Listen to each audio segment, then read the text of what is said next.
आज हम लोग बहुपद में भाग की क्रिया से संबंधित एक विशेष गुण शेषफल प्रमेय का अध्ययन करेंगे।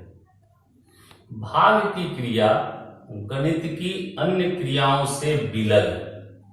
अन्य जो क्रियाएं हैं मुख्यतः जोड़, घटाव, गुणा, ये जो क्रियाएं हैं इसमें दो पद भाग लेते हैं और परिणाम के रूप में एक ही पद हमें प्राप्त होता है। जैसे जोड़ की क्रिया में यदि किसी एक पद में हम दूसरे पद को जोड़ें तो उसका एक निश्चित परिणाम मिलेगा जिसको हम योगफल कहेंगे। घटाव की क्रिया में यदि हम एक पद में से दूसरे पद को घटाएं तो फिर परिणाम एक तरह की जो है संख्या, एक तरह की राशि प्राप्त होगी जिसे हम अंतर कहें। ऐसा ही गुणा की क्रिया में यदि हम एक राशि, एक संख्या, एक पद में यदि किसी दूसरे पद से गुणा करें तो गुणनफल भी हमारा एक निश्चित संख्या या एक निश्चित राशि या एक निश्चित पद प्राप्त हो।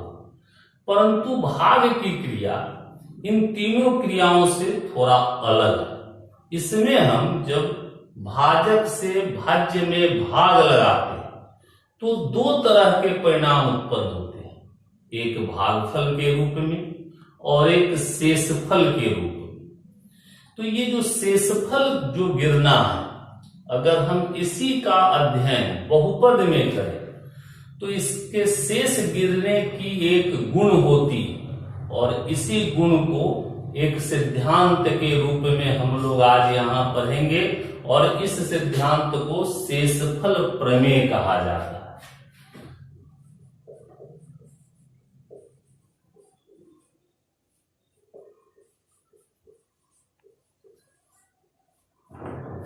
ने लिखा है शेषफल प्रमेय कि यदि हम किसी बहुपद px में x माइनस ए, जहां a कोई वास्तविक संख्या है, यहाँ a का कुछ मान संख्यात्मक होगा, 1, 2, 3, प्लस 1, प्लस 2, प्लस 3 या माइनस 1, माइनस 2, माइनस 3 वगैरह कुछ भी कोई एक वास्तविक संख्या है। और यदि हम px में x माइनस ए से भाग दें तो जो हमारा शेषफल गिरेगा उस शेषफल का परिणाम pa के मान के बराबर होगा। यानी शेषफल उतना ही आएगा जितना हम px के जगह पर, x के जगह पर अगर हम a का मान रख के उस px का जो मान ज्ञात करते उसके बराबर आएगा। आइए जरा इसे हम क्रिया में देखें। माना कि px equal to x square plus 3x plus 2 और अब इस px में यदि हम भाग देते हैं x माइनस 1 से,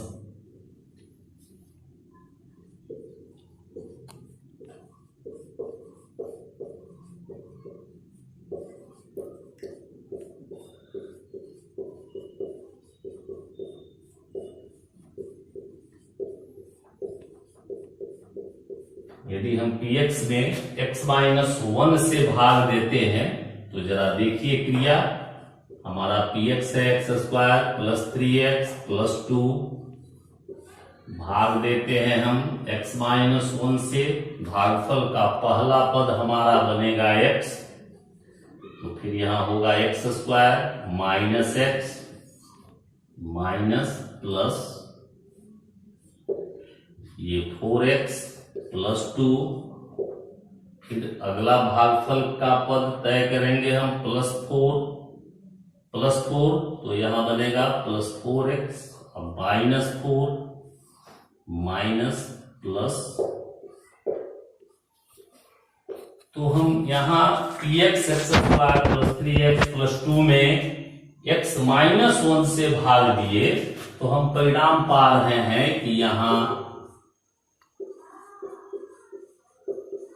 शेषफल इक्वल है 6।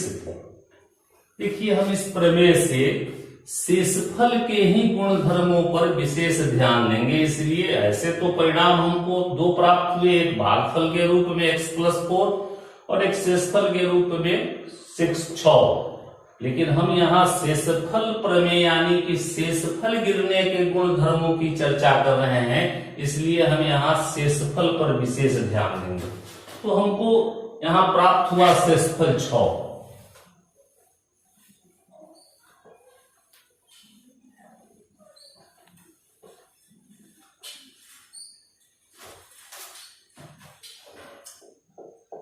अब जरा फिर से px को यदि हम लिखे तो हमारा px है x² + 3x + 2, और चूंकि हमने इसमें x-1 से भाग दिया है, तो अब एक यदि x के जगह पर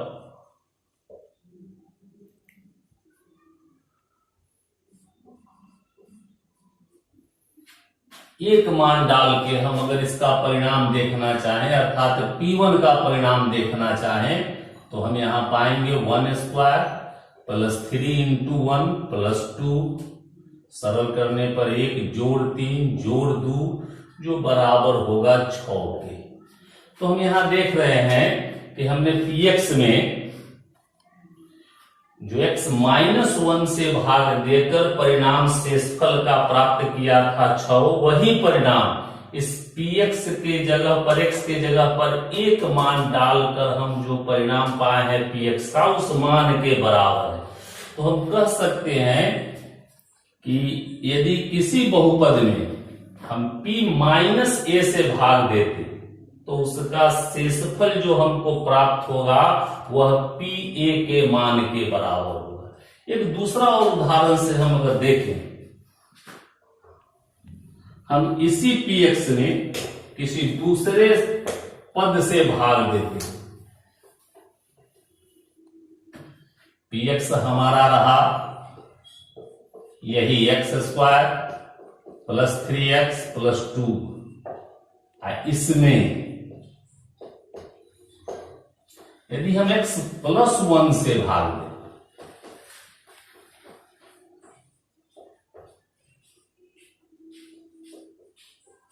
तो फिर इस भाग की क्रिया को देखिए, x² + 3x + 2 भाग देना है हमें x+1 से,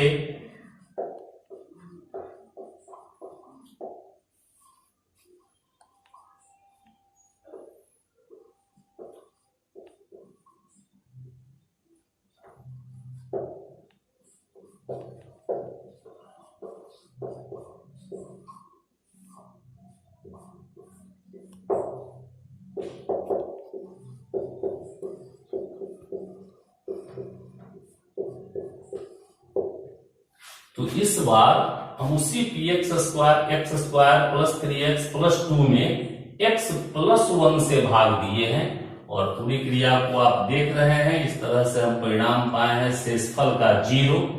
अब चूंकि px इक्वल है x² + 3x + 2 और हमने x+1 से भाग दिया है, इसलिए हम यहां मान p-1 का चेक करें।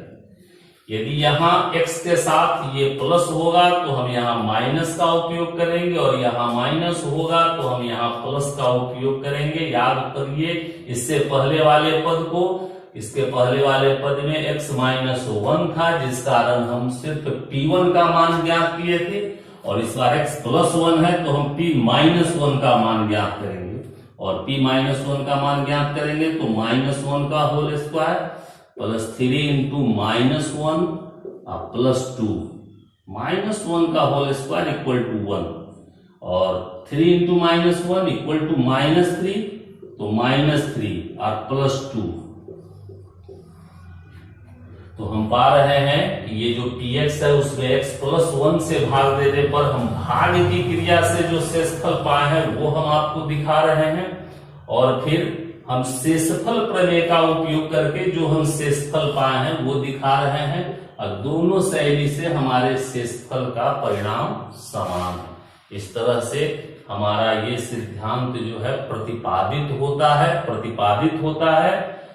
अब इस पर आपकी क्षमता बढ़ेगी जब आप अपने किसी एक प्रश्न से लेकर सामान्य तरीके से भी भाग देकर शेषफल पाए, और फिर शेषफल की जो सिद्धांत है, शेषफल प्रमेय की जो कंसेप्ट है, उसके जरिए भी आप शेषफल प्राप्त करें, तब तुलना करें और तब जाके आपकी बेहतर समझ बढ़ेगी। इसमें आपका अभ्यास जारी रहे, इसके लिए प्रश्नावली आपकी 2.3 में कुछ एक पद दिए हैं, प्रश्न दिए गए हैं, जिसमें से आपको भाग देकर प्राप्त होने वाले शेषफल को जानना है। आप उसकी प्रैक्टिस करेंगे। एक बात थोड़ा आपको यहाँ कहना हम आवश्यक समझते हैं, ये जो क्लास चल रही है ये हमारी मूल क्लास नहीं।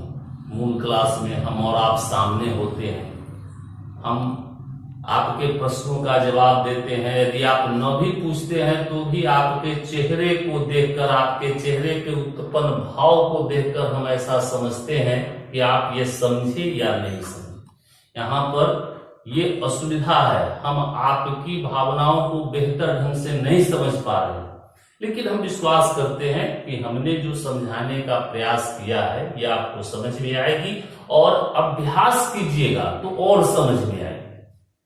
जितना ज्यादा अभ्यास कीजिएगा, अब जैसे अभी आप 2.3 में है, ये जो प्रश्नावली है विगत दिनों आपको जो है ना अपने क्लास में पढ़ाया गया होगा, इसकी बहुत सारी बातें जानते भी होइएगा। फिर दोबारा आपके सामने हम यहाँ पर इसको परोसे तो आपकी जो है ना जानकारी का दोहराव हुआ। इसी ढंग से अगर आप जो है ना अपनी क्रियाओं को बढ़ाएंगे, निश्चित रूप से ये सारी बातों में आप पारंगत होंगे। ऐसा ही मेरा आशीर्वाद है। आज के लिए धन्यवाद।